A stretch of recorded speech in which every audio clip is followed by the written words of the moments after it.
One, two, three.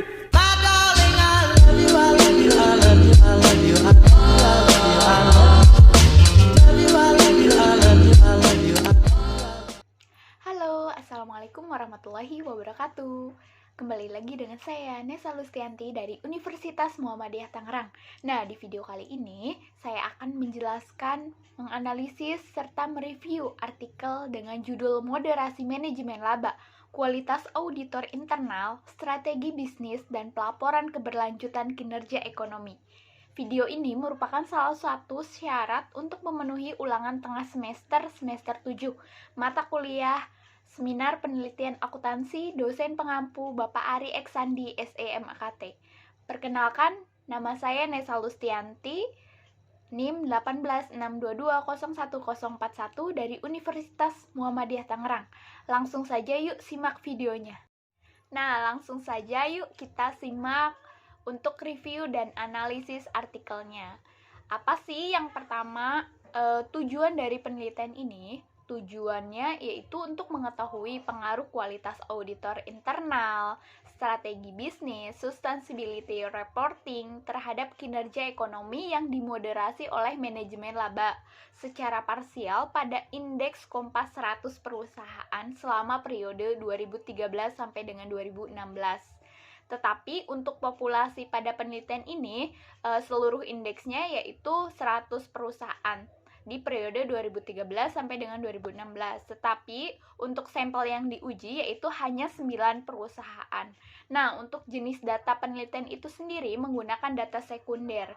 Untuk teknik analisis datanya menggunakan regresi data panel, dan untuk program yang digunakan yaitu EView 9. Nah, untuk hasil penelitiannya yaitu menggunakan menunjukkan bahwa kualitas auditor internal itu berpengaruh terhadap kinerja ekonomi, di mana berpengaruh positif terhadap kinerja ekonomi. Tapi setelah dimoderasi oleh manajemen laba, kualitas auditor ini tidak berpengaruh sama sekali terhadap kualitas kinerja ekonomi.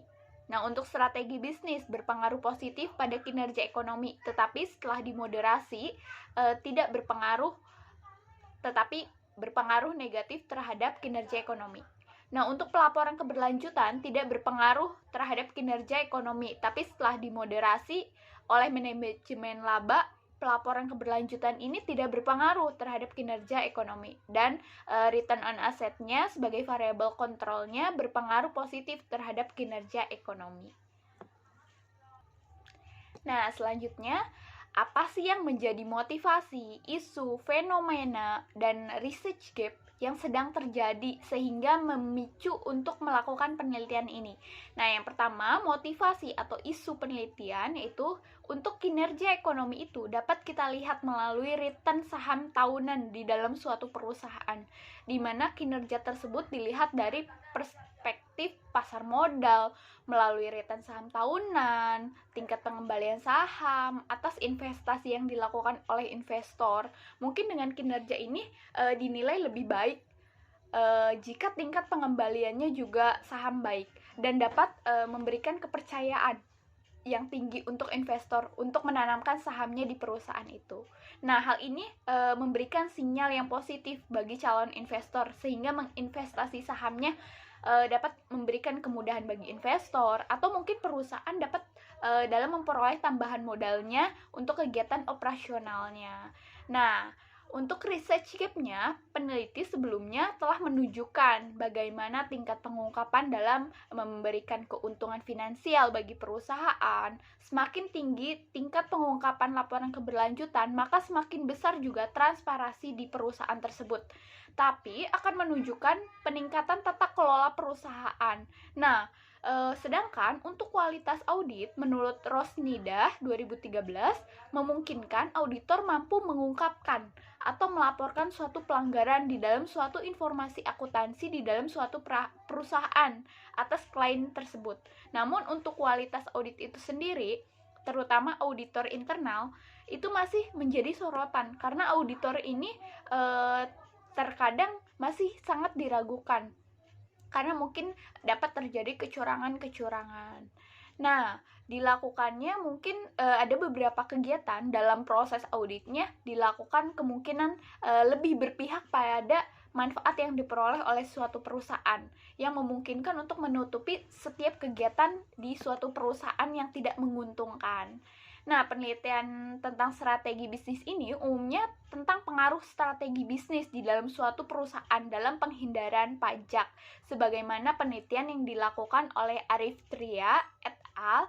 Pada tahun 2013, di mana penelitian ini menggunakan dua jenis strategi bisnis, yaitu prospektor dan defender, dari tipologi Miles dan Snow 1978.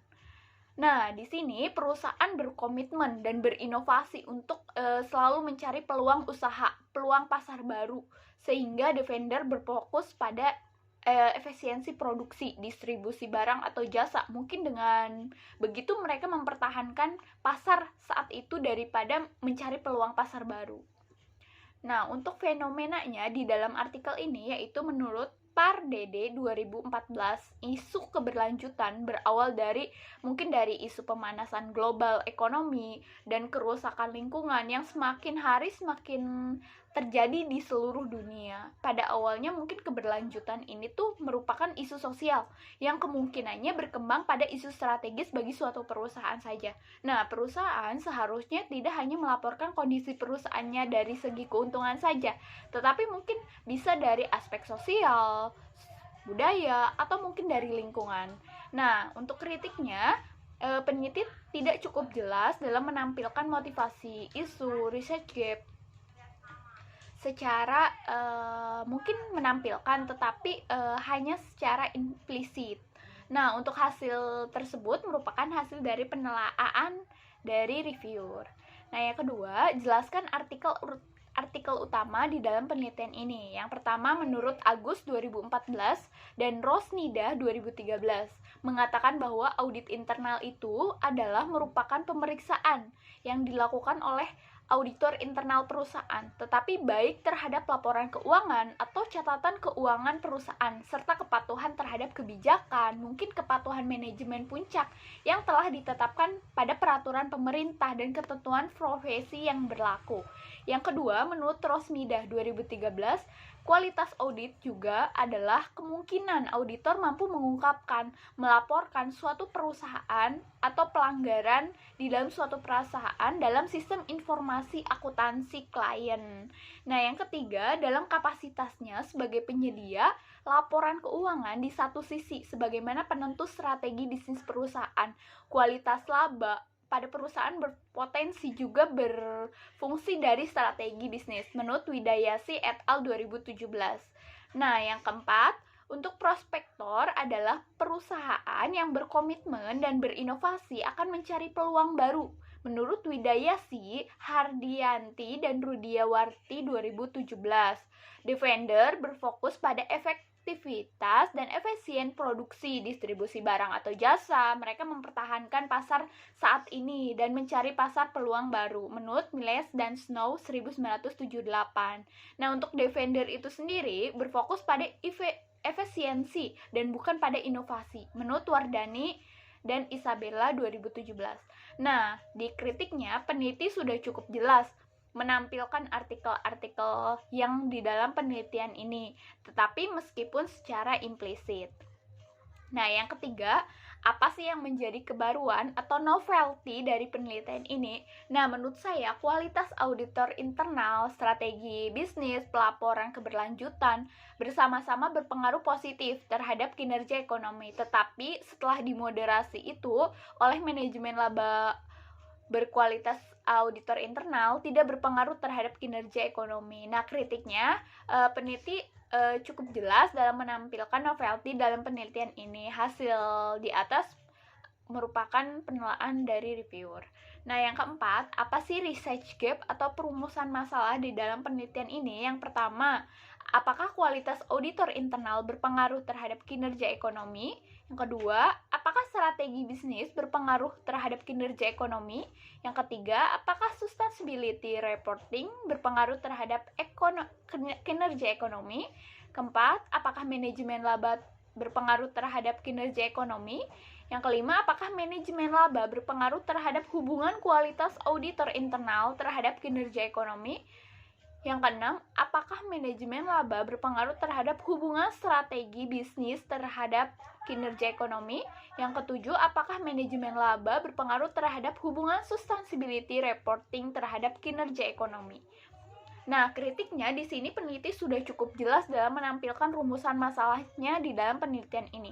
Nah, yang kelima, apa sih yang menjadi tujuan penelitian ini? Nah, yang pertama itu untuk mengetahui kualitas auditor internal terhadap kinerja ekonomi, untuk mengetahui strategi bisnis terhadap kinerja ekonomi, untuk mengetahui sustainability reporting terhadap kinerja ekonomi, untuk mengetahui manajemen laba terhadap kinerja ekonomi, atau untuk mengetahui manajemen laba terhadap hubungan kualitas auditor internal terhadap kinerja ekonomi, untuk mengetahui manajemen laba terhadap hubungan strategi kinerja ekonomi, untuk mengetahui manajemen laba negatif berpengaruh negatif terhadap hubungan sustainability reporting terhadap kinerja ekonomi. Nah, kritiknya di sini peneliti tidak cukup jelas dalam menampilkan tujuan penelitian di dalam penelitian ini. Jadi tidak secara gamblang dan dijelaskan secara jelas di dalam penelitian ini, tetapi secara implisit. Nah, yang keenam, apa sih yang menjadi kontribusi di dalam penelitian ini? Yang pertama, dalam studi ini fokus untuk menjelaskan hubungan antara kualitas auditor internal, strategi bisnis. Nah, ini terhadap ekonomi, kinerja ekonomi. Tetapi untuk peran kualitas auditor internal ini strategi bisnis atau mungkin keberlanjutan laporan terhadap kinerja ekonomi. Nah, di sini kritiknya penulis hanya menyampaikan kontribusi di dalam penelitian ini secara implisit, tidak secara jelas. Nah, yang tujuh, apa sih yang menjadi grand teori yang digunakan di dalam penelitian ini? Grand teori yang digunakan di dalam penelitian ini yaitu stewardship theory, ada teori akuntansi positif. Nah, untuk stewardship theory itu bahwa tidak ada hubungan antara masalah umum yang terjadi dengan motivasi manajemen, di mana mengingatkan tidak adanya masalah motivasi internal di kalangan eksekutif. Mungkin pertanyaannya ada, seberapa jauh sih eksekutif dapat mencapai kinerja perusahaan yang baik, mungkin yang mereka cita-citakan sesuai dengan tujuan perusahaan mereka, atau mungkin dengan demikian si teori stewardship ini terjadi karena adanya perbedaan kinerja yang timbul dari situasi struktural di mana manajemen eksekutifnya itu memfasilitasi tindakan yang efektif. Nah, untuk teori akuntansi positif yaitu menjelaskan bahwa di sini faktor ekonomi tertentu dapat dikaitkan dengan perilaku manajer, di mana dalam pembuatan laporan keuangan ada 3 hipotesis spesifik yang paling sering diuji, adalah hipotesis rencana bonus, hipotesis utang, hipotesis ekuitas, hipotesis biaya hipotekal. Mungkin di dalam hubungan teori akuntansi positif ini dengan kinerja ekonomi terletak pada sikap manajemen yang berupaya untuk menggunakan kapabilitas pengetahuan akuntansinya atau mungkin dengan kebijakan ekonomi untuk menyongsong kinerja ekonomi yang baik yang akan terjadi di masa yang akan datang berdasarkan 3 hipotesis tersebut dengan teori akuntansi positif. Nah, kritiknya penulis sudah cukup jelas dalam menyampaikan grand teori yang digunakan secara implisit. Nah, yang kedelapan, jelaskan keterkaitan grand teori yang digunakan dengan penelitian yang sedang dilakukan.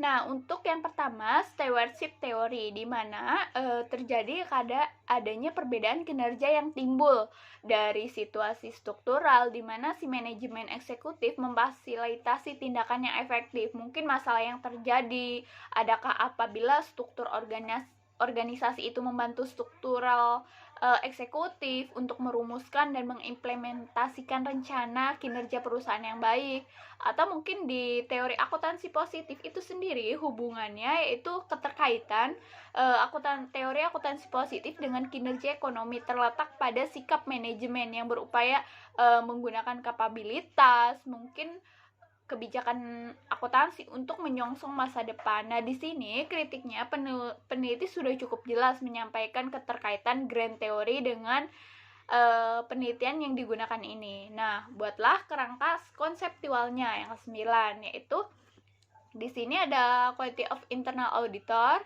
ada business strategy, sustainability reporting, dan dimoderasi oleh earning management, moderating variabelnya, yaitu terhadap economic performance atau kinerja ekonomi.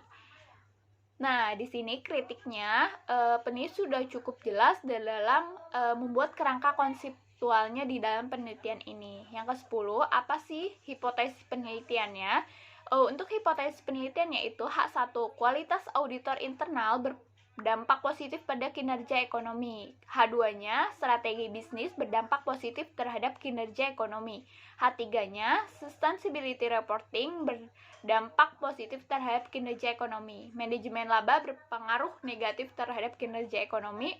Manajemen laba berpengaruh negatif terhadap hubungan kualitas auditor internal terhadap kinerja ekonomi. Manajemen laba berpengaruh negatif terhadap hubungan strategi bisnis terhadap kinerja ekonomi. Dan yang terakhir, H7-nya yaitu manajemen laba negatif berpengaruh negatif terhadap hubungan laporan keberlanjutan terhadap kinerja ekonomi. Nah, di sini kritiknya peneliti sudah cukup jelas dalam menyampaikan keterkaitan hipotesis yang ada dengan variabelnya. Nah, yang ke-11, jelaskan metode penelitian yang digunakan, mungkin dari rancangan penelitian, definisi operasional variabel, pengukuran teknik penarikan sampelnya, unit analisisnya, jenis data yang digunakan, uji kelayakan modelnya, dan mungkin dengan metode analisis data. Nah, rancangan penelitian yaitu dia menggunakan analisis statistik deskriptif. Nah, di sini kritiknya peneliti sudah cukup jelas dalam menyampaikan rancangan penelitiannya. Kedua, untuk definisi operasional variabel dengan pengukurannya sudah secara jelas menyampaikan definisi operasional variabelnya dan pengukurannya tiap-tiap variabelnya. Ada R&D intent, sales effort, employee intensi, kapasitas intensi, employee fluctuation, sales, dan growth. Nah, untuk yang C yaitu teknik penarikan sampelnya, dia menggunakan metode purpose sampling, di mana penelitian ini menggunakan data perusahaan manufaktur terdaftar di Bursa Efek Indonesia periode 2013 sampai dengan 2016. Nah, sudah cukup jelas peneliti menyampaikan teknik penarikan sampelnya. Nah, untuk uji analisisnya menggunakan 100 perusahaan. Tetapi yang menjadi sampel yaitu 9 perusahaan. Di sini sudah cukup jelas peneliti dalam menyampaikan uji analisis dan penelitiannya. Sedangkan untuk jenis datanya yang digunakan yaitu jenis data sekunder, diperoleh dari website resmi Bursa Efek Indonesia, di mana kritiknya peneliti sudah cukup jelas dalam menyampaikan jenis data yang digunakan, tekniknya, uji analisisnya. Nah, selanjutnya untuk uji kelayakan model, di mana untuk uji kelayakan model di sini analisis regresi data panel menggunakannya. Di sini sudah cukup jelas dan dijabarkan dalam penelitian tersebut. Nah, untuk metode analisis data di sini menggunakan tabel 1 yaitu tentang feasibility test model.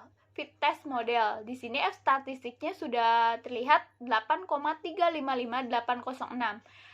Probabilitas tes statistiknya 0,00012, Darwin-Watson statnya 2,190686, di mana di sini sudah cukup jelas dinyatakan untuk probabilitas F statistiknya yaitu sebesar 0,00012. Nah, untuk tabel kedua, koefisien determinasi, di mana di sini sudah diketahui R square-nya yaitu 0,712296, ajus R square-nya 0,627050.